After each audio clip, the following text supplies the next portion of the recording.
ಎಲ್ಲರಿಗೂ ನಮಸ್ಕಾರ. Echoes of inspiration ಚಾನೆಲ್ಗೆ ಮತ್ತೊಮ್ಮೆ ಆತ್ಮೀಯ ಸ್ವಾಗತ. ನಾವು ಸಾಮಾನ್ಯವಾಗಿ ನಮ್ಮ ಜೀವನದ ಸಂತೋಷವನ್ನು ದೊಡ್ಡ ಯಶಸ್ಸು, ಹೆಚ್ಚು ಹಣ ಅಥವಾ ದುಬಾರಿ ವಸ್ತುಗಳಲ್ಲಿ ಹುಡುಕುತ್ತೇವೆ. ಆದರೆ ಇವೆಲ್ಲವೂ ಇದ್ದರೂ ನಮ್ಮ ಮನಸ್ಸು ಖಾಲಿಯಾದಂತೆ ಅನಿಸುವುದು ಏಕೆ? ನಿಜವಾದ ಸಂತೋಷ ಎಲ್ಲಿ ಸಿಗುತ್ತದೆ?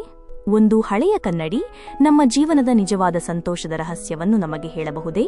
ಇಂದು ನಾವು ನಿಮಗೆ ಒಂದು ಹಳೆಯ ಮನೆ ಮತ್ತು ಅದರ ಮೂಲೆಯಲ್ಲಿದ್ದ ಕನ್ನಡಿಯ ಅದ್ಭುತ ಕಥೆಯನ್ನು ಹೇಳುತ್ತಿದ್ದೇವೆ. ಈ ಕಥೆ ನಿಮ್ಮ ಜೀವನದ ದೃಷ್ಟಿಕೋನವನ್ನೇ ಬದಲಾಯಿಸಬಹುದು. ಇದು ಲೀಲಾ ಎಂಬಾಕೆಯ ಕಥೆ. ಲೀಲಾ ಒಬ್ಬ ಯಶಸ್ವಿ ಉದ್ಯಮಿ. ಆಕೆ ದೊಡ್ಡ ನಗರದಲ್ಲಿ ಆಧುನಿಕ ಅಪಾರ್ಟ್ಮೆಂಟ್ನಲ್ಲಿ ವಾಸಿಸುತ್ತಿದ್ದಳು. ಆಕೆಯ ಬಳಿ ಹಣ, ಪ್ರಶಸ್ತಿಗಳು ಮತ್ತು ಅಧಿಕಾರ ಎಲ್ಲವೂ ಇತ್ತು.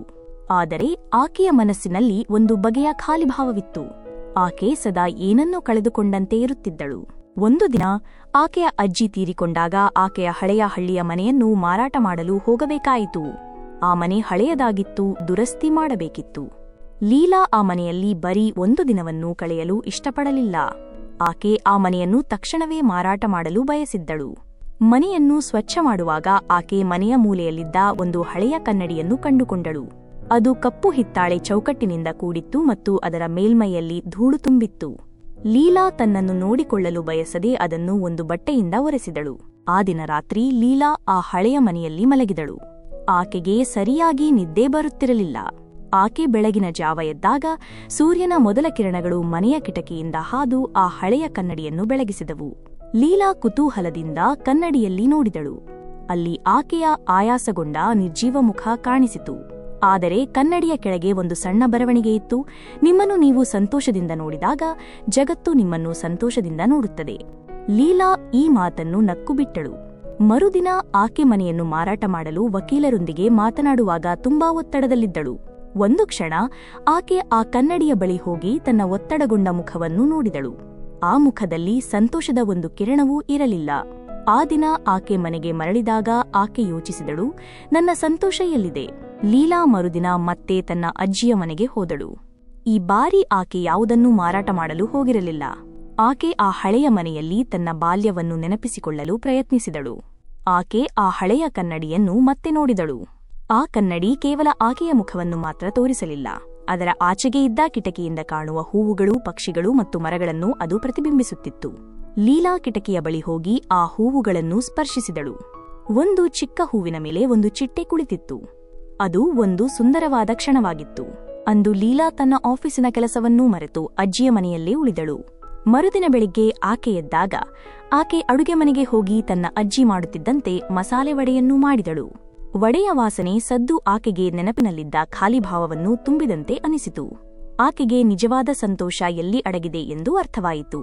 ಆಕೆ ಆ ವಡೆಯನ್ನು ಒಂದು ತಟ್ಟೆಯಲ್ಲಿ ಇಟ್ಟು ಆ ಹಳೆಯ ಕನ್ನಡಿಯಲ್ಲಿ ನೋಡಿದಳು.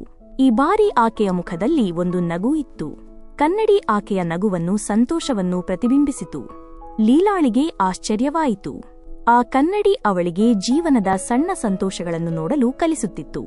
ಆ ಹಳೆಯ ಕನ್ನಡಿ ಆಕೆಗೆ ಹೇಳುತ್ತಿದ್ದ ಪಾಠವೇನೆಂದರೆ, ನಿಮ್ಮ ಬದುಕಿನ ನಿಜವಾದ ಸಂತೋಷ ನಿಮ್ಮ ಬ್ಯಾಂಕ್ ಬ್ಯಾಲೆನ್ಸ್ನಲ್ಲಿಲ್ಲ, ದೊಡ್ಡ ಯಶಸ್ಸಿನಲ್ಲಾಗಲಿ ಇಲ್ಲ. ಅದು ಒಂದು ಸೂರ್ಯೋದಯವನ್ನು ನೋಡುವುದರಲ್ಲಿ, ಒಂದು ಹೂವಿನ ವಾಸನೆಯನ್ನು ಆಸ್ವಾದಿಸುವುದರಲ್ಲಿ, ನಿಮ್ಮ ನೆಚ್ಚಿನ ವ್ಯಂಜನವನ್ನು ತಿನ್ನುವುದರಲ್ಲಿದೆ. ಲೀಲಾ ಆ ಹಳೆಯ ಕನ್ನಡಿಯನ್ನು ಮಾರಾಟ ಮಾಡಲಿಲ್ಲ. ಅದನ್ನು ತನ್ನ ಹೊಸ ಅಪಾರ್ಟ್ಮೆಂಟ್ಗೆ ತೆಗೆದುಕೊಂಡು ಹೋದಳು. ಆಕೆ ಕೆಲಸ ಮಾಡುತ್ತಿದ್ದಾಗ ಅಥವಾ ಆಯಾಸಗೊಂಡಾಗ ಆ ಕನ್ನಡಿಯ ಬಳಿ ಹೋಗಿ ತನ್ನ ನೈಜ ಪ್ರತಿಬಿಂಬವನ್ನು, ಅಂದರೆ ತನ್ನ ಸಂತೋಷವನ್ನು ನೋಡುತ್ತಿದ್ದಳು. ಆಕೆ ಈಗ ಹೊಸದಾಗಿ ಸಂತೋಷವನ್ನು ಕಂಡುಕೊಂಡಿದ್ದಳು. ಲೀಲಾಳ ಕಥೆ ನಮಗೆ ಜೀವನದ ದೊಡ್ಡ ಪಾಠವನ್ನು ಕಲಿಸುತ್ತದೆ. ನಮ್ಮ ಸಂತೋಷವನ್ನು ನಾವು ಬಾಹ್ಯ ವಸ್ತುಗಳಲ್ಲಿ ಅಥವಾ ದೊಡ್ಡ ಸಾಧನೆಗಳಲ್ಲಿ ಹುಡುಕುವ ಬದಲು ಅದನ್ನು ನಮ್ಮ ಸುತ್ತಮುತ್ತಲೇ ಹುಡುಕಬೇಕು. ನಮ್ಮ ಬದುಕಿನ ಸಣ್ಣ ಸಂತೋಷಗಳು, ಒಂದು ಕಾಫಿಯ ಪರಿಮಳ, ಪಕ್ಷಿಗಳ ಚಿಲಿಪಿಲಿ, ಒಂದು ಮಗುವಿನ ನಗು, ಒಂದು ಸ್ನೇಹಿತನೊಂದಿಗಿನ ಮಾತುಕತೆ, ಇವೆಲ್ಲವೂ ನಮ್ಮ ಬದುಕನ್ನು ಅರ್ಥಪೂರ್ಣಗೊಳಿಸುತ್ತವೆ. ಈ ಕಥೆ ನಿಮ್ಮೆಲ್ಲರಿಗೂ ನಿಮ್ಮ ಸುತ್ತಮುತ್ತ ಇರುವ ಸಣ್ಣ ಸಂತೋಷಗಳನ್ನು ಆಸ್ವಾದಿಸಲು ಸ್ಫೂರ್ತಿ ನೀಡಿದೆ ಎಂದು ಭಾವಿಸುತ್ತೇನೆ. ಜೀವನದ ಸಣ್ಣ ಕ್ಷಣಗಳಿಗೆ ಗಮನ ಕೊಡಿ. ನಿಮ್ಮ ನಿಜವಾದ ಸಂತೋಷ ನಿಮ್ಮ ಹೃದಯದಲ್ಲಿ ಅಡಗಿದೆ. ಈ ವಿಡಿಯೋ ನಿಮಗೆ ಇಷ್ಟವಾಗಿದ್ದರೆ ದಯವಿಟ್ಟು ಲೈಕ್ ಮಾಡಿ, ನಿಮ್ಮ ಸ್ನೇಹಿತರು ಮತ್ತು ಕುಟುಂಬದವರೊಂದಿಗೆ ಹಂಚಿಕೊಳ್ಳಿ ಮತ್ತು ನಮ್ಮ ಎಕೋಸ್ ಆಫ್ ಇನ್ಸ್ಪಿರೇಷನ್ ಚಾನೆಲ್ಗೆ ಸಬ್ಸ್ಕ್ರೈಬ್ ಆಗುವುದನ್ನು ಮರೆಯಬೇಡಿ. ನಿಮ್ಮ ಪ್ರತಿಕ್ರಿಯೆಗಳು ನಮಗೆ ಸ್ಫೂರ್ತಿ. ಮುಂದಿನ ವಿಡಿಯೋದಲ್ಲಿ ಮತ್ತೊಂದು ಅದ್ಭುತ ಸ್ಫೂರ್ತಿದಾಯಕ ಕಥೆಯೊಂದಿಗೆ ನಿಮ್ಮನ್ನು ಭೇಟಿಯಾಗುತ್ತೇನೆ. ಅಲ್ಲಿಯವರೆಗೆ ಧನಾತ್ಮಕವಾಗಿರಿ, ಸಂತೋಷದಿಂದಿರಿ. ಧನ್ಯವಾದಗಳು.